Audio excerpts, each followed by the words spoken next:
Area নামের খুব গরিব একটি মেয়ে, যে কিনা অনেক কষ্ট করে নিজের জীবনযাপন করত। এমনকি তার কাছে নিজের বসবাসের মতো কোনো জায়গা ছিল না। তবে একদিন হঠাৎ করেই আরিয়ার জীবনে চলে আসে ইথান নামের খুবই হ্যান্ডসাম এবং ধনী একজন ব্যক্তি। তবে ইথানের মেয়েদের প্রতি তেমন কোনো ইন্টারেস্ট ছিল না, কিন্তু আরিয়াকে প্রথমবার দেখেই ইথান তাকে মন থেকে অনেক বেশি ভালোবেসে ফেলে। কিন্তু ইথানের সাথে আরিয়ার বয়সের পার্থক্য ছিল অনেক বেশি। তাছাড়া ইথান ছিল আরিয়ার চাইতে অনেক উচ্চ মর্যাদা সম্পন্ন মানুষ। তাই ইথান আরিয়ার জন্য সবকিছু করলেও আরিয়া ইথানকে কোনো দিনও ভালোবাসতে পারে না। আরিয়া ইথানকে ছেড়ে চলে যায়। কিন্তু ঘটনাক্রমে একদিন আরিয়া যখন একটি বাসা ভাড়া নেয়, তখন সে জানতে পারে যে এটা ইথানেরই বাড়ি। তো পরবর্তীতে আরিয়ার সাথে কি ঘটেছিল, আরিয়া কি শেষ পর্যন্ত ইথানকে ভালোবাসতে পেরেছিল, নাকি এখানেই শেষ হয়ে গিয়েছিল তাদের সমস্ত সম্পর্ক, সেটাই আমরা দেখব আজকের এই অসাধারণ রোমান্টিক চাইনিজ ড্রামাটির গল্পে। তাহলে চলুন আর কথা না বাড়িয়ে শুরু করা যাক আজকের ড্রামার এক্সপ্লেনেশন। ড্রামার শুরুতেই দেখানো হয় আমাদের গল্পের মিষ্টি নায়িকা আরিয়া প্রাণপণে দৌড়াচ্ছে। তাকে তার মা আর ভাই পেছন থেকে ধরতে চাচ্ছে।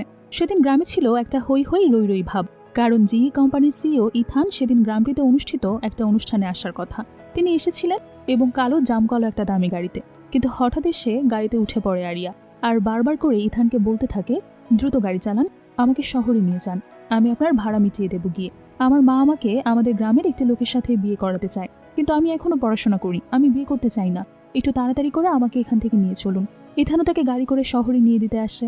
পথের মধ্যে আরিয়া ঘুমিয়ে যায়। তার ঘুমন্ত মুখ দেখে ইথানের বুকে ধুকধুক করে ওঠে। ওদিকে তার অ্যাসিস্ট্যান্ট তাকে ফোন করে বলে, আপনি কেন একা একা চলে গেলেন? স্যার, আপনার জন্য তো অনুষ্ঠানের আয়োজন করা হয়েছে। সে বলে, তুমি তো আছো, তুমি এনজয় করো। একটু পর যখন ইথান আর আরিয়াকে নিয়ে শহরে পৌঁছায়, তখন আরিয়া গাড়ি থেকে বের হয়ে চলে যাচ্ছিল। তাকে ভাড়া দেওয়া হয়নি ভেবে সে আবারও ফিরে আসে, কিছু টাকা বের করে তার হাতে দেয়। তারপর বলে, আসলে আমার কাছে আর টাকা নেই, আমার ব্যাগে কিছু চা পাতা আছে, এগুলো আমাদের গ্রামের বানানো, খাবেন, বেশ মজা। এই বলে হাসি মুখে প্যাকেটটা দিয়ে চলে যেতে যায়। আবারও ফিরে আসে, তার কাছ থেকে কিছু টাকা ফেরত নিয়ে বলে, আসলে আমার বান্ধবী আসবে, তার কাছে বাসে করে আমায় যেতে হবে, তাই বাস ভাড়াটা নিচ্ছি। আরিয়া সেখান থেকে চলে গেলে ইথানের ফোনে তার দাদির কল আসে। সে তার দাদিকে জানায়, আমি কতবার বলবো, আমি এখন বিয়ের জন্য রেডি না, তুমি আমার জন্য পাত্রী দেখা বন্ধ করো। তারপরে সিন শিফট হয়। দেখা যায় আরিয়াকে রিসিভ করতে তার বান্ধবী ডেইজি সেখানে এসেছে। ডেইজি আরিয়াকে জিজ্ঞেস করে, তুমি তো ছুটিতে গ্রামের বাড়িতে গিয়েছিলে, তাহলে এত তাড়াতাড়ি আবার ফিরে আসলে কেন? আরিয়া বলে, কলেজের ফি দিতে হবে, আমি চাই নিজেই নিজের খরচ দিতে। ডেইজি বলে, টেনশন করো না, আমি তোমার কাজের ব্যবস্থা করে দেব, নিশ্চয়ই তোমার মা আবারও তোমাকে বিয়ে নিয়ে জোরাজুরি করেছে। ডেইজি হোস্টেলে ড্রিঙ্ক সার্ভ করার কাজ করে, সে সেখানে আরিয়াকেও কাজের জন্য নিয়ে যায়। আরিয়া ছোট স্কার্ট পরে অস্বস্তি ফিল করছিল, কিন্তু লিনা তাকে আশ্বস্ত করে। কাকতালীয়ভাবে সেদিন সেখানে ইথানও চলে আসে। সে হোটেলে আগে থেকেই নায়কের ভাই লিও উপস্থিত ছিল। সে তাকে বলে, দাদিমা আমাকে বলেছে তুমি নাকি সব মেয়েদের রিজেক্ট করে দিয়েছ, তাই এখানে আজকে অনেক মেয়ে আসবে, তাদের মধ্যে থেকে তোমার একজনের সাথে ডেটে যেতে হবে। তারপর সেখানে অনেক মেয়েরা আসে ড্রিঙ্কসের গ্লাস সাথে নিয়ে। সে মেয়েরা আর ইথানের ভাই তাকে মদ খেতে জোরাজুরি করে। সে কিছুটা খেয়েও ফেলে। তখন সেখানে আরিয়াও আসে ড্রিঙ্ক সার্ভ করতে। ইথান তাকে দেখে উঠে দাঁড়ায়। আরিয়া মনে মনে ভাবে, আমি কখনো ভাবিনি এই মানুষটাকে আমি এখানে দেখব। এতক্ষণ ইথান সেখানে থাকা মেয়েদেরকে বলে, তোমরা এখান থেকে চলে যাও, আর আরিয়াকে বলে, শুধু তুমি এখানে থাকবে। আরিয়া তো ভয় পেয়ে বলে, আমি ওয়েটার, কোনো হোস্টেস নই। তারপর ইথানের দেওয়া ড্রিঙ্কস কিছুটা খায়। তারপর আরিয়া সেখান থেকে চলে যায়। আর ইথানের ভাই লিও মনে মনে বলে, তুমি টেনশন করো না ভাই, এটা অনেক বিরল একটা ঘটনা যে তুমি কারো প্রেমে পড়েছ, আমি তোমাকে এই সমস্যা থেকে বেরিয়ে আসতে সাহায্য করব। ওদিকে আরিয়া যখন চলে যাচ্ছিল, তখন সে দেখে ডেইজি একটা মাঝবয়সী লোকের সাথে বসে আছে। লোকটা তাকে বাজেভাবে টাচ করছে। আরিয়া সেখানে ছুটে যায় আর একটা বিয়ারের বোতল হাতে তুলে নিয়ে লোকটাকে হুমকি দেয় আর বলে, এক্ষুনি ওকে ছেড়ে দাও বলছি। ডেইজি তখন আরিয়াকে বোতলটা নিচে রাখতে বলে, আর সে লোকটাকে বলে, আসলে মিস্টার রনি, আমার বোন গ্রাম থেকে এসেছে, তাই তেমন একটা বোঝে না কোথায় কি বলতে হবে। তারপর সে চাপা গলায় ধমক দেয়। আরিয়াকে বলে, মিস্টার রনির কাছে ক্ষমা চাও। আর তার হাতে এটা মেশানো ক্রাস্টিন এই বিয়ারটা খেয়ে আরিয়া সেন্সলেস হয়ে যায়। অচেতন আরিয়াকে সে খারাপ লোকটির কাছে রেখে সেখান থেকে চলে আসে। আর যেতে যেতে বলে, তুমি আমাকে দোষারোপ করতে পারবে না, এখানে মেয়েদের থাকাটা এতটাও সহজ না। অন্যদিকে ইথানের ভাই আরিয়াকে খুঁজতে আসলে পেছন থেকে ডেইজিকে দেখে তাকে আরিয়া ভাবে ডাক দেয়। আর তারপরে বুঝতে পারে এটা আসলে আরিয়া না। সে ডেইজিকে দায়িত্ব দেয় যাতে আরিয়াকে খুঁজে বের করে আর ইথানের কাছে যেন পাঠিয়ে দেয়। ডেইজি ভাবে, এই সুযোগে সে যদি জি.ড ইন্ডাস্ট্রির মালিক ইথানের রুমে যেতে পারে, তাহলে সে অনেক টাকার মালিক হয়ে যেতে পারবে। কিন্তু তখনই আরিয়া রনি নামের সেই খারাপ লোকের হাত থেকে ছুটে আসে। ইথানের রুমের দরজা খোলা পেয়ে তার রুমে ঢুকে পড়ে। আর দুজনেই ড্রাঙ্কড অবস্থায় থাকার কারণে কি হচ্ছে তারা কিছুই বুঝে উঠতে পারে না। ভুলবশত তারা নিজেদের মধ্যে ক্লোজ হয়ে পড়ে। পরদিন সকালে যখন তাদের ঘুম ভাঙে, তখন আরিয়া নিজেকে ইথানের রুমে দেখে খুবই অবাক হয়ে যায়। সে ভাবে ইথান গতরাতে তাকে যে ড্রিঙ্ক দিয়েছিল খাওয়ার জন্য তাতে ড্রাগ মিশিয়ে দিয়েছিল। কিন্তু ইথানের অস্বীকার করলে তার মনে পড়ে যে সেদিন ডেইজিও তাকে ড্রিঙ্ক করার জন্য বলেছিল। কিন্তু আরিয়া ডেইজিকে এতটাই বিশ্বাস করত যে সে ভাবে এই কাজটা ইথানই করেছে। ইথানও আরিয়াকে খারাপ মেয়ে ভাবে আর তার দিকে একটা 1 মিলিয়ন টাকার চেক ছুঁড়ে দেয়। কিন্তু আরিয়া তো রেগে সেটা ছুঁড়ে ফেলে দেয়। তার বান্ধবী ডেইজির বাসায় চলে আসে। তাকে দেখে ডেইজি কিছু না জানার ভান করে বলে, আমি তোমার জন্য অপেক্ষা করেছিলাম, তুমি কাল সারা রাত বাসায় আসোনি। আরিয়া জিজ্ঞেস করে, তুমি আমাকে রেখে কেন এসেছিলে? ডেইজি বলে, তোমাকে ইথানের লোকজনরা তুলে নিয়ে গিয়েছিল, আমি ওদেরকে আটকাতে পারিনি। এভাবে ওদের দুজনের মধ্যে ভুল বোঝাবুঝির সৃষ্টি হয় আর দুজনের মনে দুজনের জন্য জমে অসম্ভব রকমের ঘৃণা। তারপর পেরিয়ে যায় পুরো 1 মাস। 1 মাস পর যখন আরিয়া হাসপাতালে চেক আপের জন্য যায় তখন ডাক্তার তাকে জানায় সে প্রেগনেন্ট। আরিয়া বিপাকে পড়ে যায়, কি করবে বুঝতে পারে না। সে ডাক্তারকে জিজ্ঞেস করে অ্যাবর্শন করানো যাবে কিনা। ডাক্তার বলে, আপনি কি নিশ্চিত যে আপনি অ্যাবর্শন করাতে চান? আপনি যদি অ্যাবর্শন করেন তাহলে আর কখনোই আপনি মা হতে পারবেন না। এখন আপনি ভেবেচিন্তে সিদ্ধান্ত নিন যে আপনি কি করতে চান। আরিয়া প্রেগনেন্সি রিপোর্ট হাতে যখন চলে যাচ্ছিল তখন তার সাথে হসপিটালের করিডোরে দেখা হয় ইথানের ভাই লিওয়ের। সে তার হাতে রিপোর্ট দেখে জিজ্ঞেস করে, তুমি কি প্রেগনেন্ট? আর এটা কি ইথানের বাচ্চা? আরিয়া প্রথমে স্বীকার করতে চায় না, কিন্তু তারপর লিও জোর করে প্রেসক্রিপশন দেখে নেয়। সে বলে সে বাচ্চা রাখতে চায় না। যার বাবা একজন অসৎ লোক, সে বাচ্চাকে তার বাবার পরিচয় সে কখনোই দিতে চায় না। কিন্তু তখন ইথানের ভাই লিও বলে, তুমি কি জানো ইথান হচ্ছে জিও কোম্পানির সিইও? ফারিয়া এসব কথা শুনতে চায় না, সে সেখান থেকে চলে যায়। আরিয়া চলে গেলে ইথানের ভাই ডক্টরের কাছে যায় আর তার থেকে জেনে নিশ্চিত হয় যে আরিয়া আসলেই প্রেগনেন্ট। তারপর সে ছুটে যায় ইথানের কাছে আর ডেজি হিংসায় জ্বলে যায় আরিয়ার প্রেগনেন্সির রিপোর্ট দেখে। সে আরিয়ার মাকে ফোন করে তাকে জানিয়ে দেয় আরিয়ার প্রেগনেন্সির কথা। এদিকে ইথান তখন ছিল তার অসুস্থ দাদির পাশে। সে বলে, তুমি 1 মাস আগে যে মেয়েটির সাথে হোটেলে থেকেছিলে সে প্রেগনেন্ট। ইথান রাগ করলে বলে, এখানে দাদি আছে, কি সব বলছো তুমি? কিন্তু তার দাদি খুব খুশি হয়ে যায় আরিয়ার প্রেগনেন্সি রিপোর্টটা দেখে। সে ইথানকে বলে, এক্ষুনি তুমি তাকে নিয়ে আসো। ইথান আর তার ভাই দাদির কেবিন থেকে বের হয়ে যায়। ইথান তার ভাইকে বলে, ওই মেয়েটি একটি খারাপ মেয়ে, এমনও তো হতে পারে যে ওই বাচ্চাটি আমার না। তখন ইলিওর ফোনে কল আসে আর সেই হোস্টেলের লোকরা জানায় সে রাতে রনি আরিয়াকে উত্ত্যক্ত করছিল। কিন্তু ভুলক্রমে সে ইথানের রুমে চলে যায়। আর এই কথা শুনে ইথানের ভুল ভাঙে। সে বুঝতে পারে আরিয়া সত্যি সেদিন সত্যি কথা বলেছিল, তাকে ট্র্যাক দেওয়া হয়েছিল।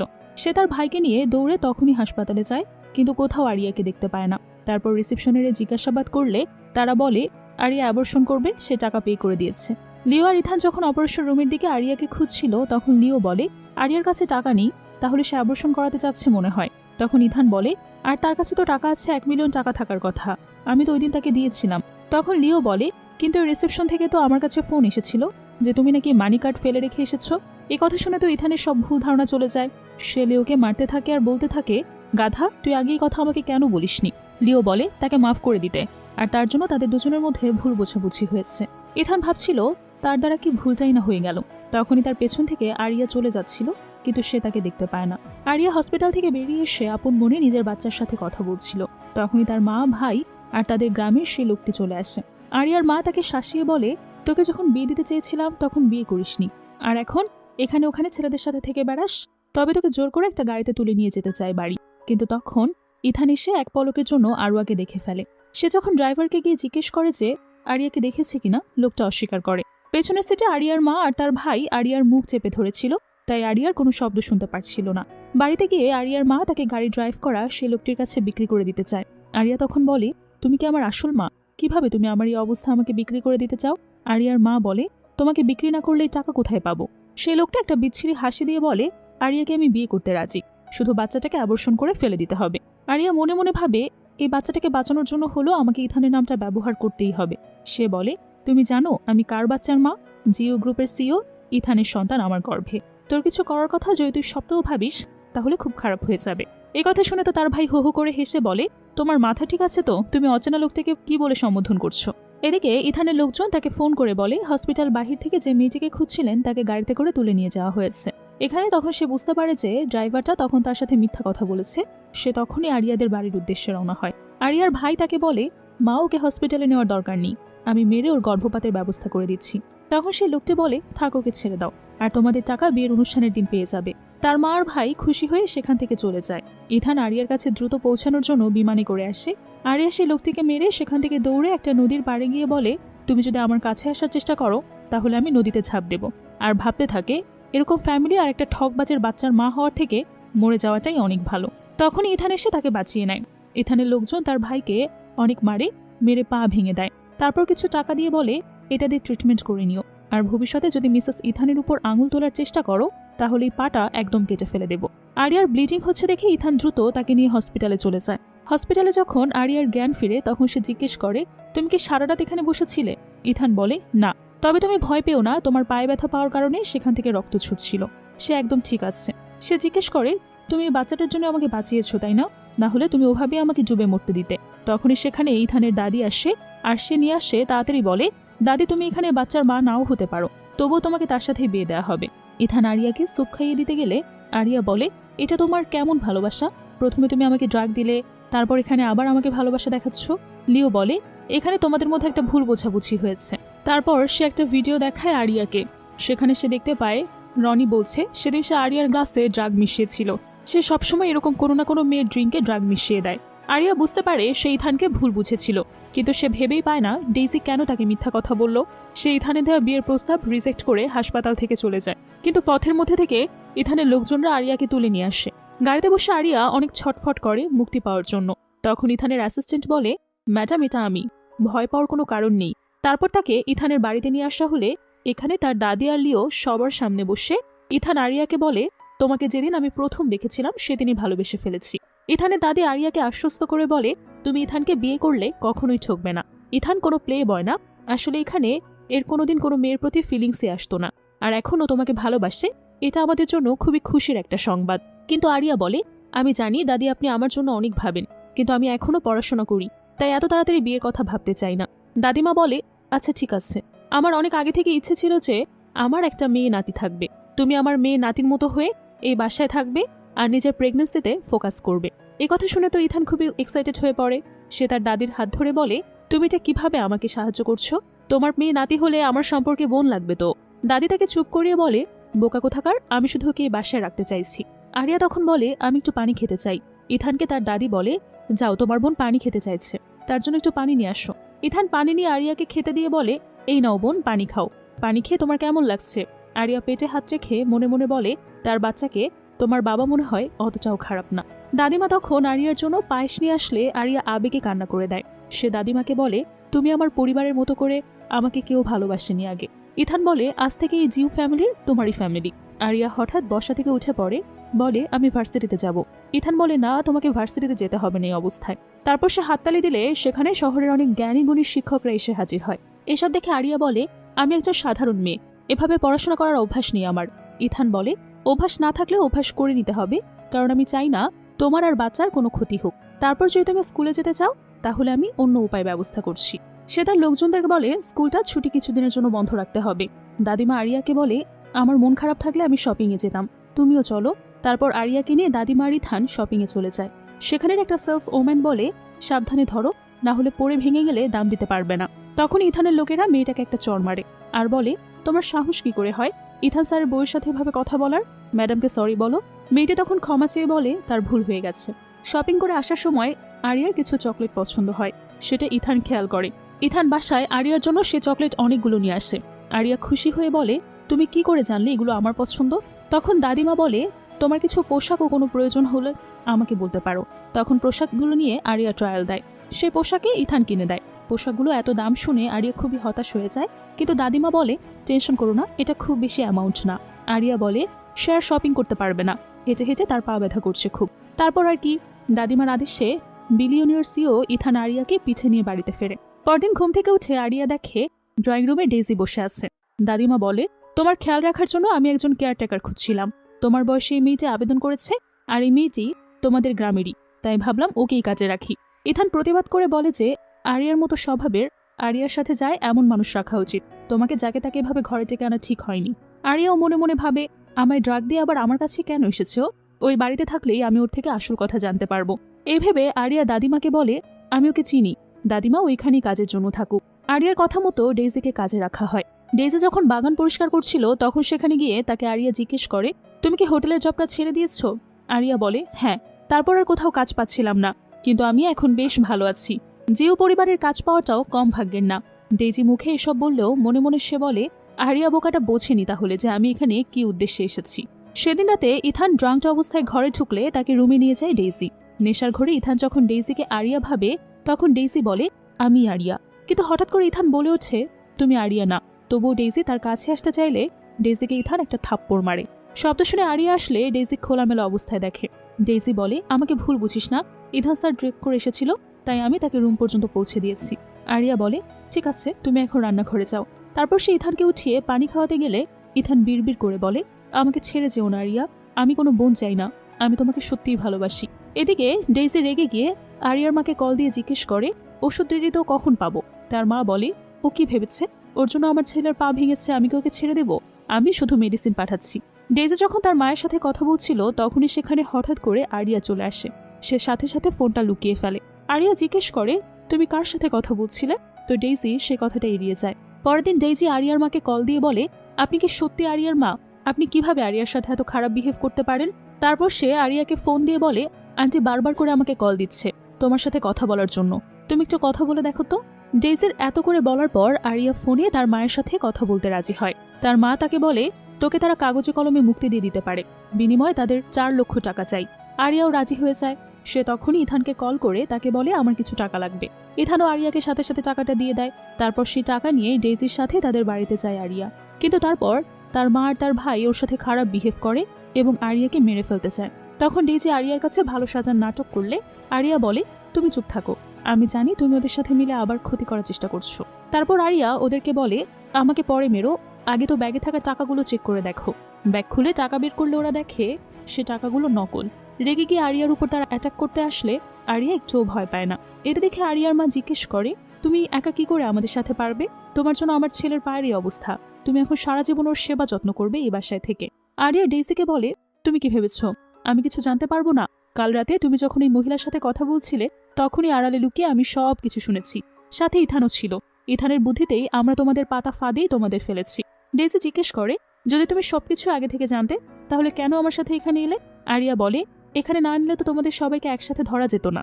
আরিয়ার ভাই একটা ছুরি বের করে আরিয়াকে মারার জন্য, তখনই ইথানের লোকজন চলে আসে সেখানে। আরিয়া তার মাকে জিজ্ঞেস করে, আমি শুধু আজকে জানতে এসেছি আমার আসল বাবা মাকে। আমি গর্ববোধ করি যে তুমি আমার সত্যিকারের মা না, তাহলে আমি কিভাবে মেনে নিতাম যে তোমার মতো একজন নিকৃষ্ট মানুষের রক্ত আমার শরীরে আছে? তারপর ইথানের লোকজন আরিয়ার পালিত মা আর ভাইকে খুব মারে। ভয় পেয়ে ডেইজি আরিয়ার কাছে ক্ষমা চায় আর বলে, আমি তোমার মায়ের কথা ভুলে এসব কাজ করে ফেলেছি, আমাকে মাফ করে দিও, আমি তো তোমার বোনের মতোই। আরিয়া বলে, ওহ আচ্ছা, বোনের মতো, তো তুমি আমাকে কি খেতে দিয়েছিলে সেদিন? সেটা এখন আমি তোমাকেও খাওয়াতে চাই। খাবারটা আমি তোমার জন্য তুলে রেখেছিলাম। তারপর এখানে লোকজন এসে ডেইজিকে সেই পয়জন মেশানো খাবারটা খাওয়ায়। তারপর তার পালিত মাকে জেরা করলে সে বলে, তোমার মা খুব অসুস্থ ছিলেন, তোমাকে কোলে নিয়ে রাস্তার পাশে বসেছিলেন, আমাকে দেখে খুব অনুনয় করে বলল আমি যেন তোমাকে পালতে নিয়ে যাই। আমার মনে হয় সে এখন মারা গেছে। কথা শুনে আরিয়া রেগে গিয়ে বলে, তুমি মিথ্যে বলছো, কারণ তোমার মতো নিকৃষ্ট মানুষ অজানা কারো কাছ থেকে তার বাচ্চার দায়িত্ব কেন নেবে? তারপর তার পালিত মা সত্যি কথা বলে, আসলে তার স্বামী আরেকটি সন্তান চাইছিল, কিন্তু তখন তার শারীরিক অবস্থা খুব একটা ভালো ছিল না। একদিন সে ক্লিনিকে একটা বাচ্চাকে কান্না করতে দেখে, সেটাই ছিল আরিয়া, আর সে সেখান থেকে বাচ্চাটিকে চুরি করে নিয়ে আসে। সে বলে, আমি সত্যি জানি না তোমার বাবা মা কে, তুমি কোন হাসপাতাল থেকে আমাকে এনেছিলে অন্ততপক্ষে সেটা বলো। আরিয়া প্রশ্ন করে। তারপর সে হাসপাতালের নাম বললে সে অনুযায়ী আরিয়া তার বাবাকে খুঁজতে থাকে। সে শিফট হলে দেখা যায় ইথানের পার্সোনাল অ্যাসিস্ট্যান্ট এসে তাকে বলে, মাকে বোধহয় খুঁজে পাওয়া গেছে, তবে সে কে তা আমি এখন অব্দি জানি না। ম্যাডাম আপনার একটা চুল চেয়েছে, তারা ডিএনএ টেস্ট করে তারপর কালকে আপনার সাথে সে দেখা করতে আসবে। পরদিন আরিয়া সহ জিউ ফ্যামিলির সবাই অপেক্ষা করছিল কখন আরিয়ার মা আসবে। একটু পর ভিক্টোরিয়া ঘরে প্রবেশ করলে সবাই একদম অবাক হয়ে যায়। ভিক্টোরিয়া হচ্ছে ইথানের পরিবারের চেয়েও ধনী ব্যক্তি। সে আরিয়াকে দেখে বুকে জড়িয়ে নেয়। সে পর্যন্ত সবকিছু ঠিকঠাক থাকলেও বিপত্তি বাধে এই ইথান আর আরিয়ার সম্পর্ক নিয়ে। ইথানকে সে আরিয়ার থেকে দূরে থাকতে বলে আর আরিয়াকে বলে, তোমাকে আমি আরো ধনী ব্যক্তির কাছে নিয়ে যাব, আরো অনেক বেটার অপশন দেখার পর তুমি নিজেই চয়েস করবে যে তুমি কাকে বিয়ে করবে। ইথানের দাদি ভিক্টোরিয়াকে বলে, আরিয়া ইথানের বাচ্চার মা হতে চলেছে। আরিয়ার মা ভিক্টোরিয়ার কথা শুনে আরো বেশি রেগে যায়। সে বলে, বিয়ে না করে তুমি আমার মেয়ের সাথে এসব কি করে করলে? ও এতদিন অবহেলিত ছিল, কিন্তু এখন আর তা নেই, এবং আমি আমার মেয়েকে পেয়ে গেছি, আর সে অনেক বেশি বেটার। আরিয়া জিজ্ঞেস করে, বাবা কোথায়? তারপর সিনে দেখানো হয় তার বাবা মারা গেছে। ভিক্টোরিয়া বলে, তুমি হারিয়ে যাওয়ার পর থেকে তোমার বাবা প্রায় ডিপ্রেশনে থাকতেন, তারপর হঠাৎ করে তিনি একদিন মারা গেলেন। সেখানে আরেকটি মেয়ে আসে। ভিক্টোরিয়া তার সাথে আরিয়ার পরিচয় করিয়ে দেয়। সে বলে, ও হচ্ছে রুবি, তুমি হারিয়ে যাওয়ার পর আমি রুবিকে অ্যাডপ্ট করে এনেছি। এদিকে রুবি মনে মনে খুব হিংসা করছে, তার সহ্য হচ্ছিল না। একে তো তার মা আরিয়াকে গুরুত্ব দেওয়া শুরু করেছে, অন্যদিকে তার ক্রাশ ইথানও তাকে গুরুত্ব দিচ্ছে না। ভিক্টোরিয়া রুবিকে বলে, ঠিকমতো তোমার বোনের খেয়াল রেখো, সে প্রেগনেন্ট। শুধু একটু অবাক হয়ে বলে, কে বাচ্চার বাবা? ইথান তখন আরিয়াকে কাছে টেনে নিয়ে বলে, আমি হচ্ছি ওর বাচ্চার বাবা। তারপর আরিয়াকে সিদ্ধান্ত নিতে বলা হয় যে সে তার মায়ের সাথে বাড়িতে যাবে নাকি ইথানের সাথে তাদের বাসায় যাবে। আর একদম সিদ্ধান্ত নিতে পারছিল না, তখন সে ভাবে স্কুলের হোস্টেলে থাকবে। কারো সামনে স্কুলের একটা প্রতিযোগিতায় তাদের দলের নাম আসছে। যদিও তার সাথে কথা বলে তাহলে আমি তার বোনের সাথে স্কুলে থাকবো, আর মনে মনে বলে, তোমাকে তো আমি সেই ভার্সিটিতে বসেই দেখে নিব। আরিয়ার মা বলে, চলো একবার তোমার ঘরটা দেখে আসবে। তারপর ভিক্টোরিয়া আরিয়াকে নিয়ে তাদের বাড়িতে যায়। এত বড় বাড়ি দেখে তো আরিয়া একদম অবাক হয়ে যায়। তারপর আরিয়াকে তার রুমে নিয়ে যাওয়া হয়। সেখানে দেওয়ালে সব আরিয়ার ছোটবেলার ছবি। আর তার মাকে বলে, প্রত্যেক বছর তোমার জন্মদিনের দিন আমি একটা একটা করে গিফট কিনে এখানে সাজিয়ে রাখতাম, পছন্দ হয় কিনা দেখে। রিয়া বলে, আমার পেছনে এত টাকা খরচ করার কোনো দরকার নেই, আমি একটি সাধারণ মেয়ে, আমি নিজের যোগ্যতায় কিছু হতে চাই, তারপর না হয় আমার সম্পদের ব্যবহার করব। এদিকে রুবি হিংসায় জ্বলে যাচ্ছিল। পরের দিন আরিয়ার মা তার জন্য কয়েকজন হ্যান্ডসাম ও ধনী ছেলে নিয়ে আসে আর আরিয়াকে বলে তাদের মধ্যে যেখানে একজনকে পছন্দ করতে। কিন্তু আমাদের আরিয়ার তো ইথানকেই পছন্দ। সে বলে, মা এখন আমি আমার ডিজাইনে ফোকাস করতে চাই। তার মা বলে, আচ্ছা ঠিক আছে, তুমি যা চাইবে তাই হবে। তারপর সে তাকে ডিজাইন পেপার আর কালার এনে দেয় উপহার হিসেবে। আরিয়া তো ভীষণ খুশি হয়ে যায়, বলে, তুমি কি করে বোঝো যে ঠিক আমি কি কি চাই কখন? দুশ্চিন্তাগ্রস্ত হয়ে ইথান তার ভাই লিওকে ডেকে এনেছে। লিও চা খাচ্ছিল। যখন সে জানতে পারে আরিয়া ভিক্টোরিয়া সুয়ের মেয়ে, তখন সে মুখ থেকে চা ফেলে দেয়। হতাশ হয়ে ইথানকে বলে, তাহলে আর হয়েছে, তোর আর কিছু হবে না, আরিয়াকে বিয়ে করার স্বপ্ন আর দেখা লাগবে না। ইথান তার টাই ঢিলা করতে করতে বলে, তোকে আমি এনেছি সাজেশন দিবি সেজন্য, আর তুই কিনা আমাকে ভয় দেখাচ্ছিস, এ কেমন কথা? পরের দিন আরিয়াকে ইথান স্কুলে পৌঁছে দেয়। ইথান মিটিং এর জন্য যাচ্ছিল, তখন সে হঠাৎ খেয়াল করে আরিয়ান কোনো একটা ছেলের সাথে হ্যান্ডশেক করছে। সে তৎক্ষণাৎ সেখানে গেলে আরিয়া তাকে বলে, এই প্রজেক্টের জন্য আমার ফ্রেন্ড সিনুও পড়েছে। আরিয়া ইথানকে তার ভাই বলে পরিচয় দেয়। ইথান বলে, ও আচ্ছা, এখন তুমি স্কুলে আমাকে ভাই বলে পরিচয় দিবে? আরিয়া বলে, আমি চাই না এখানে কেউ জানুক যে আমি তোমার কি হই। ইথান বলে, তাহলে ভার্সিটি থেকে বাহিরে আমাকে কি বলে ডাকবে? আরিয়া কানে কানে বলে, মিস্টার জেলাস। কিন্তু ইথান তো সেই নাছর বান্দা। সে আরিয়াকে বলে, আমি প্রথমবারের মতো তোমাদের স্কুলে এসেছি, এখন আমি প্রত্যেকটা কোনায় কোনায় ঘুরে দেখব। একটা রুমে বসে সিনু আর আরিয়া পড়াশোনা করছিল। আরিয়াকে সিনুর সাথে খুব মিষ্টি করে কথা বলতে দেখে ইথান বারবার তাদেরকে ডিস্টার্ব করে। অবশেষে সিনু তাকে রুম থেকে বের করে দেয়। তখন ইথানের সেক্রেটারি ইশারায় বলে, এটাকে কি চপকে দেব? ইথান তাকে বলে, আমি কোনো গ্যাংস্টার নই, বুঝেছ? তারপর সে আরিয়াকে টেনে বাইরে নিয়ে আসে, বলে, তোমার যদি পড়াশোনা বোঝানোর জন্য কাউকে দরকার হয় তাহলে আমি তোমার জন্য একজন বেস্ট প্রফেসর হায়ার করব, তোমার ওর সাথে পড়ার কোনো দরকার নেই। আরিয়া তাকে বোঝানোর চেষ্টা করে যে যদি ওই প্রজেক্টের উপর পড়াশোনা সে করেছে তাহলে সে আমায় ভালো ডিরেক্ট করতে পারবে। প্রফেসরদের সাথে অনেক সময় ফ্রিলি অনেক কোশ্চেন করা যায় না। তারপর ইথান আরিয়ার জন্য একজন বিখ্যাত ডিজাইনারকে ডেকে তাকে দেখায়। তো আরিয়া অনেক খুশি হয়ে যায়। সে ইথানকে বলে তাদের একটা ছবি তুলে দিতে। ইথানের একটা ছবি তুলে দেয়। তারপর ইথান সেখান থেকে চলে যায়। আরিয়া ডিজাইন করছিল, সেখানে তার ক্লাসের কয়েকজন মেয়ে এসে তাকে উত্ত্যক্ত করে। তাদের মধ্যে বেশি যে মেয়েটা উত্ত্যক্ত করছিল তার নাম লিনা। তারা তার খাতায় কলম ছুঁড়ে ফেলে দেয়। আরিয়ার কাছে জিজ্ঞেস করে, এগুলো তোমাকে কে কিনে দিয়েছে? তোমার সেই বুড়ো লাভার? আরিয়া বলে, এগুলো আমার মা আমাকে কিনে দিয়েছে। সে বলে, আমি ভিক্টোরিয়া সুয়ের মেয়ে। কিন্তু তার কথা কেউ বিশ্বাস করতে চায় না। লিনা তার মজা উড়িয়ে দিয়ে বলে, তোমার মা তো গ্রামের একজন আনকালচার্ড মহিলা। তারপর তার সাথে মারামারি করতে উদ্যত হলে সে বুঝতে পারে যে আরিয়া প্রেগনেন্ট। তখন তারা তাকে হুমকি দিতে থাকে যে তারা এই বিষয়টা টিচারকে জানাবে। কিন্তু তখন তার বোন রুবি আসে আর সবাইকে ওখান থেকে যেতে বলে।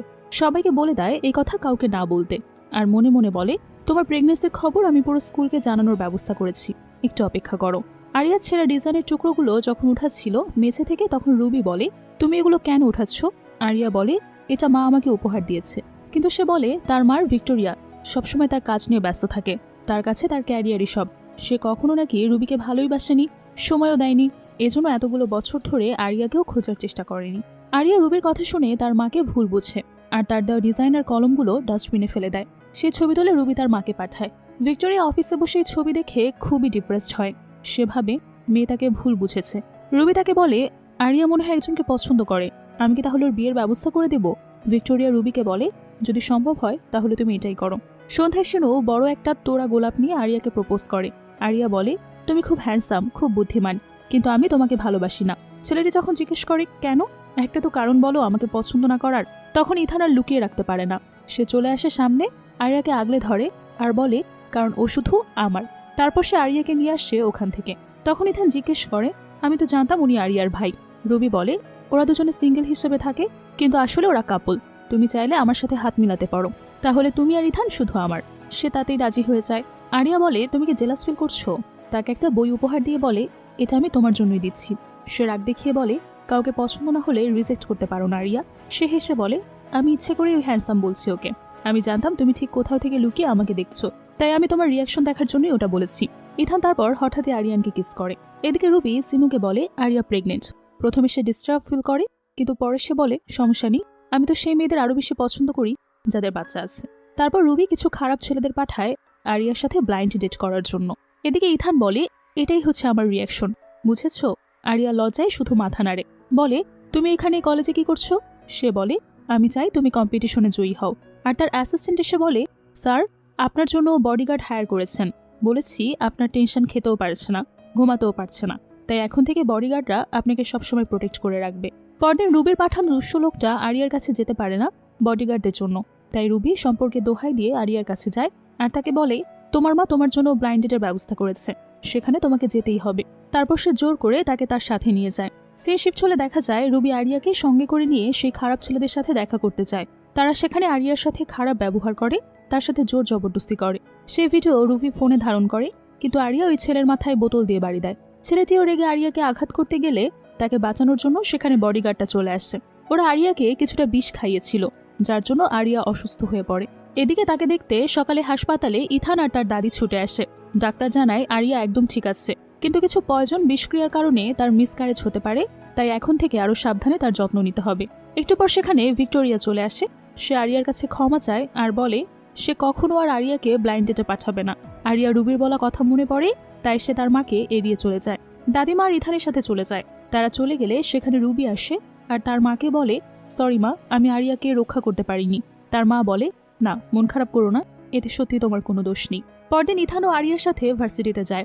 তাকে দেখে আরিয়া তো একদমই অবাক হয়ে তাকিয়ে থাকে। ইথান বলে, হ্যাঁ, তো অবাক হওয়ার কিছু নেই, আমি তোমার জন্যই তো এসেছি এখানে, ছাত্র সেজে। তারপর ইথান আরিয়াকে ড্রয়িং করার জন্য বারবার তাগদা দিতে থাকে। আরিয়াকে সে কাজের ফাঁকে খাইয়ে দেয়, এমনকি ঘুমিয়ে গেলেও খুব যত্ন করে আগলে রাখে। অবশেষে আরিয়া একদম পারফেক্ট একটা ডিজাইন করতে সক্ষম হয়। খুশি হয়ে ইথান তাকে একটা ঘড়ি গিফট করে। আরিয়া তাকে জিজ্ঞেস করে, এটা দেখতে কেমন? সে বলে, জিপিএস ট্রাফিক লাগানো আছে এখানে, তুমি যেখানেই থাকো না কেন এটা দিয়ে আমি জানতে পারবো। আর তোমার ডিজাইনটা দাও, এটার কয়েকটা কপি বের করি। এভাবে হাসি খুশি থাকতে দেখে রুবি হিংসায় জ্বলে পড়ে যায়। সে তাকে একটা ফোন করে বলে, কালকে কিন্তু কম্পিটিশন, ভুলো না যেন। সিন শিফট হলে দেখা যায় কম্পিটিশনের দিন। এক্সাম হলে আরিয়ার মা ভিক্টোরিয়া আসে। সে টিচারকে বলে সে কিছু একটা অ্যানাউন্স করতে চায়। আরিয়া দাঁড়িয়ে গিয়ে তাকে নিষেধ করে। তাকে একপাশে ডেকে নিয়ে বলে, আমি চাই না যে সবাই জানুক আমি আপনার মেয়ে, তাহলে তারা আমাকে এমনিতেই ভালো স্কোর দিবে। আমি চাই নিজের যোগ্যতায় জিততে। ভিক্টোরিয়া আরিয়ার কথায় খুবই খুশি হয়। সে বলে, তুমি সত্যি আমার মেয়ে। তারপর টিচারকে বলে, খেয়াল রাখবেন যে কঠিন পরিশ্রম করেছে আর যার সত্যিকারের প্রতিভা আছে সেই যেন জয়ী হয়। অন্যদিকে লিও তাড়াহুড়া করে ইথানকে রেডি হয়ে থাকতে বলে, তুমি না গেলে তো পরীক্ষা শুরু হবে না, জলদি চলো। তখন তার দাদি বলে, ইথান গেলে সবাই জেনে যাবে ওদের সম্পর্কের ব্যাপারে। ইথান বলে, টিচাররা আরিয়াকে কম নম্বর দেওয়ার সাহস পাবে না।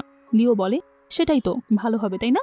ইথান বলে, না, মোটেও না, আমি চাই আরিয়া তার যোগ্যতায় জিতুক। পরীক্ষা চলাকালীন আরিয়া বারবার আশেপাশে তাকাতে থাকে, ইথানকে খুঁজতে থাকে। পরীক্ষার টাইম শেষ হওয়ার পর জাজরা তাকে স্টেজে ডাকে।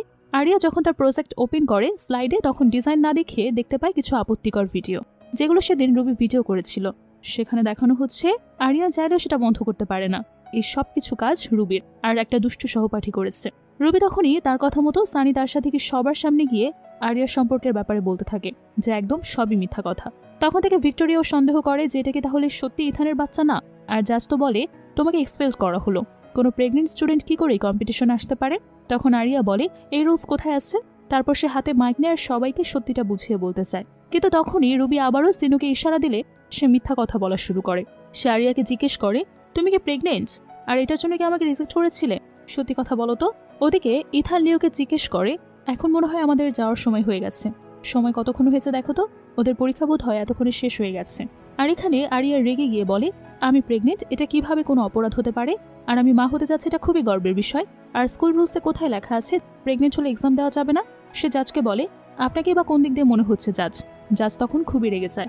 তখন সে খারাপ মেয়ে লিনা দাঁড়ায় আর বলে, অবশ্যই একজন র্যান্ডম মানুষের বাচ্চার মা হওয়া ভালো কথা না। আরিয়া বলে, এটা কোনো র্যান্ডম মানুষের সন্তান না। সে মেয়েটি বলে, তাহলে তার পিতৃ পরিচয় কেন লুকিয়ে রেখেছ? কে এই বাচ্চার বাবা? ইথান তখনই সপরিবারে সেখানে এন্ট্রি নেয় আর বলে, আমি এই সন্তানের বাবা।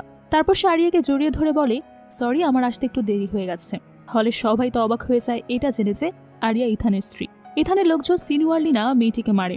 লিও সিনুকে জিজ্ঞেস করে আরিয়াকে ফাঁসানোর সাহসকে দিয়েছে। তারা দুজনে যখন রুবির নাম বলতে যাবে তখনই রুবি ধরা পড়ে যাওয়ার ভয়ে অন্য জায়গায় চলে যায়। সে নিচে উঠে গিয়ে সে মেয়েকে একটা থাপ্পড় মারে আর বলে, আমি তোমাদেরকে দেখিয়ে দিব এই অপরাধের শাস্তি। তারপর গার্ডদের ডেকে বলে, ওদের এখান থেকে নিয়ে যাও। ভিক্টোরিয়া আরিয়াকে বলে, তুমি টেনশন করো না, আমি ইনভেস্টিগেশন করে দেখব এর পেছনে আসলে কাদের হাত আছে। সব ভুল বুঝাবুঝি শেষে তার ডিজাইন দেখানোর জন্য বলা হয়। তখন একজন বলে, সেটা তো ডিলিট হয়ে গেছে, এখন সে কি করে ডিজাইন দেখাবে আবার? ইথান বলে, সেই ডিজাইনের উপর ভিত্তি করে ড্রেস বানানো আছে, ও সেটা পরে দেখাবে। লিও আরিয়াকে বলে, যাও এখনই চেঞ্জ করে আসো। তারপর আরিয়া ড্রেস চেঞ্জ করে আসলে তার এই অপূর্ব সুন্দর ইউনিক ডিজাইন দেখে সবাই অনেক মুগ্ধ হয়ে যায়। সবার প্রশংসা দেখে রুবি আর সহ্য করতে পারে না। সে জিজ্ঞেস করে, এই ডিজাইনটাকে তুমি নিজে বানিয়েছো? ছবি থাকলে আমাকে একটা দাও, আমিও শিখতে চাই। তখন সে বলে, আমার কাছে অনেকগুলো কপি আছে ডিজাইনের। তারপর সে ডিজাইনগুলো সবার মধ্যে ছুঁড়ে মারে। তারপর আরিয়াকে এই বছরের সেরা ডিজাইনার হিসেবে অ্যানাউন্স করা হয়। যা সবাই তাকে ফুল মার্কস দেয় আর বলে, এত সুন্দর ডিজাইনের আগে কোনোদিনও ইউনিভার্সিটিতে কেউ তৈরি করতে পারেনি। ইথান তাকে স্বাগতম জানায়, বলে, তুমি তোমার স্বপ্ন সত্যি করতে পেরেছ। আর আরিয়া তাকে বলে, এটা তোমার জন্যই সম্ভব হয়েছে। আরিয়ার মা ভিক্টোরিয়া বলে, তুমি তোমার কথা মতো এখন স্বপ্ন পূরণ করেছ। এবার ভিক্টোরিয়া, পরিবারের সম্পত্তির অর্ধেক আমি তোমার নামে লিখে দিতে চাই। ইথান তাকে বলে, তোমার আম্মু যখন এটা তোমাকে গিফট হিসেবে দিতে চাচ্ছে, তোমার উচিত এটা অবশ্যই নেওয়া। আর সে প্রিন্সিপালকে ভিক্টোরিয়াস তো ইউনিভার্সিটি থেকে বহিষ্কার করে দেয় আর বলে, আরিয়া ঠিকই বলেছে, তোমার মতো কেউই ইউনিভার্সিটি টিচার হতে পারে না। ভিক্টোরিয়াকে বলে, তুমি তোমার মাকে যেরকমই ভাবো না কেন, সে তোমাকে সবসময় খুবই ভালোবেসে এসেছে। এদিকে রুবি কাউকে একটা কল করে, এখন অন্য প্ল্যান মোতাবেক কাজ করো এটা বলতে থাকে। তারপর সে আরিয়ার কাছে গিয়ে বলে, চলো আমার সাথে। আরিয়া যখন রুবির সাথে যাচ্ছিল তখন রুবি দুজন লোকে ইশারা করলে তারা আরিয়ার মুখটা বস্তা দিয়ে ঢেকে দেয়। তারপর তাকে কিডন্যাপ করে নিয়ে যায়। আরিয়াকে একটা চেয়ারের সাথে বেঁধে তার মুখের উপর কাপড় সরিয়ে দিলে সে দেখতে পায় তার সামনে সেই দুষ্টু মেয়েটা রুবি দাঁড়িয়ে আছে। আরিয়া রেগে গিয়ে বলে, তাহলে সব কিছুর পেছনে তোমারই হাত আছে তাই না? রুবি তাচ্ছিলের হাসি হেসে বলে, সেটা তুমি মাত্র টের পেলে? এটা খুবই দেরি হয়ে গেল না? তোমার মতো একটা মেয়ে এখানের ভালোবাসা আর মায়ের ভালোবাসা ডিজার্ভ করে না। এদিকে ইথানের দাদিমা বলে, ওরা দুজন তো অনেক সময়ের জন্য গেছে, এখনো তো ফিরছে না, কত সময় হয়ে গেল। তখন ইথানের অ্যাসিস্ট্যান্ট বলে, তাদের কোথাও দেখা যাচ্ছে না, খুব সম্ভবত তারা দুজন কিডন্যাপ হয়েছে। ইথান তার লোকজনকে বলে আরিয়াকে খুঁজে নিয়ে আসার জন্য। ভিক্টোরিয়া তার লোকজনকে রুবি আর ইথানকে নিয়ে আসার জন্য বলে। ইথান বলে, আমার কাছে মনে হয় আরিয়ার লোকেশন দেখার উপায় আছে। আরিয়া রুবিকে বলে, আমি সবসময় তোমাকে নিজের মনের মতো করে দেখে এসেছি, বোন ভেবেছি, তাহলে তুমি কেন আমার সাথে এরকমটা করবে? রুবি বলে, তুমি এসেছো এরপর থেকে মার আমার দিকে খেয়াল থাকে না, তোমাকে নিয়েই পড়ে থাকে, এমনকি কোম্পানির অর্থ তোমার নামে লিখে দিয়েছে অর্ধেক। কিন্তু এতগুলো বছর ধরে আমি তার যত্ন করেছি, খেয়াল রেখেছি, এতদিন ফ্যামিলি বিজনেস আমি সামলেছি, আর বাকিটা সবকিছু তোমাকে দিয়ে দিচ্ছে। আর ইথান ছিল আমার স্বপ্নের পুরুষ, তুমি তাকেও কেড়ে নিয়েছো, এখন তোমাকে তোমার পেটের সন্তানকে আমি মেরে ফেলবো। এই বলে রুবি তখনই আরিয়ার গলা চেপে ধরে। তখন সিনু বলে, বোকা হয়ে গেছো নাকি তুমি? ওকে কেন মেরে ফেলছো? আমার তো ওকে বন্দি করে টাকা নিব, তোমার কথা ছিল। ওরা তিনজনে রুবির কাছে টাকা চাইতে থাকে। তখন রুবির কাছে পর্যাপ্ত টাকা না থাকায় ওরা রুবিকে বলে, তোমার মায়ের কাছে টাকা চাও। ওদিকে ভিক্টোরিয়ার লোকজন এসে তাকে জানায়, ডিভাইসে যে প্রবলেমটা হয়েছিল এটা রুবি করেছে, আর এখন রুবিও হয়তো আরিয়াকে কিডন্যাপ করেছে। তখনই তার ফোনে লোকেশন ট্রেস করার জন্য সে লোকেশন অনুযায়ী ইথানের ভিক্টোরিয়া সেখানে যেতে থাকে। পথিমধ্যে রুবির কল আসে, সে বলে, আমাকে কিডন্যাপ করা হয়েছে, ওরা মুক্তিপণ হিসেবে টাকা চাইছে। তখন ছেলেটির কাছ থেকে ফোন নিয়ে বলে, আমাদের $5 মিলিয়ন দিতে হবে, তাহলে ওদের আমরা ছেড়ে দেব, তুমি যা চাইবে তাই দেয়া হবে, শুধু আমার মেয়ে আরিয়ার সাথে আমাকে কথা বলতে দাও। রুবি ওদেরকে বলে, মা যদি সবকিছু জানতে পারে তাহলে আমার সমস্যা হয়ে যাবে, তার চেয়ে তোমরা একটা কাজ করো, আরিয়াকে মেরে ফেলো আর আমাকে বেঁধে রাখো। এবার সে ছেলেটি বলে, তোমার মতো মেয়েকে ভিক্টোরিয়া ম্যাম কেনই বা বাঁচাতে যাবে?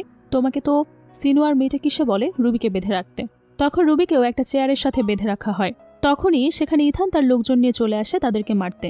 তারপর তার কাছে এসে জিজ্ঞেস করে সে ঠিক আছে কিনা। সে বলে, আমি একদম ঠিক আছি। একটু পর সেখানে ভিক্টোরিয়াও পৌঁছায়। সে রুবিকে কষিয়ে থাপ্পড় মেরে বলে, তোমাকে আমি সবসময় নিজের মেয়ের মতো করে ভেবে এসেছি, আর তুমি কিনা তার এই জবাব দিলে? আমি চেয়েছিলাম সুখ, পরিবার আর বাকি অর্ধেক সম্পত্তি তোমার নামে লিখে দিতে, যাতে তোমরা দুই বোন মিলে আমাদের জন্য সবকিছু করতে পারো। রুবি বলে, আমাকে ক্ষমা করে দাও মা, আমি সে যে আরিয়াকে আঘাত করেছি আর তোমাদের দুজনের সম্পর্ক খারাপ করার রীতিমতো চেষ্টা করে গিয়েছি। ভিক্টোরিয়া বলে, তুমি আমাকে একদমই মা বলে ডাকবে না, আজকে থেকে তোমার সাথে আমার আর কোনো রকম সম্পর্ক নেই। তারপর ভিক্টোরিয়ার কাছে গেলে আরিয়া বলে, আমি তোমার কাছে ক্ষমা চাচ্ছি না, কারণ আমি তোমাকে ভুল বুঝেছি। ভিক্টোরিয়া বলে, কিন্তু আমি কখনোই তোমাকে ভুল বুঝিনি। এখন আমি তোমাকে একটা কথা জিজ্ঞেস করতে চাই, তুমি কি ইথানকে সত্যি পছন্দ করো? সে বলে, হ্যাঁ পছন্দ করি। ভিক্টোরিয়া আরিয়াকে এখানে হাতে তুলে দেয় আর ইথানকে বলে, তোমাকে অসংখ্য ধন্যবাদ সবসময় আমার মেয়ের পাশে থাকার জন্য, ওর এত খেয়াল রাখার জন্য। ভবিষ্যতে তুমি ওর খেয়াল রাখবে তো? ইথান বলে, হ্যাঁ অবশ্যই, আমি সবসময় ওর সাথেই থাকবো। অন্যদিকে রুবি সহ ওদের 3 জনকে অ্যারেস্ট করে নিয়ে যায় পুলিশ। তারপর সিন শিফট হলে দেখানো হয় আরিয়া আর ইথান দুটো বাচ্চা কোলে নিয়ে বসে আছে। দেখানো হয় ইথান সে বাচ্চাদেরকে আদর করতে করতে বলে, অনেকদিন তোমরা তোমার মায়ের সাথে থেকেছ, এখন থেকে তোমাদের বাবার সাথে থাকার সময় হয়ে গেছে। অর্থাৎ বোঝা যায় আরিয়ার বাচ্চা হয়েছে। দেখতে দেখতে আরিয়ার গ্রাজুয়েশন ওইদিকে কমপ্লিট হয়ে যায় আর তার বাচ্চারও বড় হয়ে যায়। সেদিন ইথান তার বাচ্চাদেরকে নিয়ে আরিয়ার স্কুলে আসে। তারপর ইথান হাঁটু গেড়ে বসে রিং দিয়ে আরিয়াকে একটা প্রপোজ করে আর বলে, তুমি কি আমাকে বিয়ে করবে? আরিয়া তখন হেসে ফেলে আর বলে, এখন তো বাচ্চারাও বড় হয়ে গেছে, তোমাকে বিয়ে না করে আর উপায় আছে আমার, বলো? অর্থাৎ এখান থেকে আমরা এটাই বুঝতে পারি যে পরবর্তীতে তারা একটা বিয়ের ডিসিশন নেয় আর এভাবেই তাদের মিষ্টি সম্পর্কে সমাপ্তি ঘটে। আপনাদের কাছে আজকের ড্রামাটি কেমন লাগলো কমেন্ট বক্সে জানিয়ে যাবেন আপনার মন্তব্য। ভালো লেগে থাকলে লাইক, কমেন্ট এবং শেয়ার করতে ভুলবেন না। সবাইকে অসংখ্য ধন্যবাদ জানিয়ে আজকের মতো বিদায় নিচ্ছি।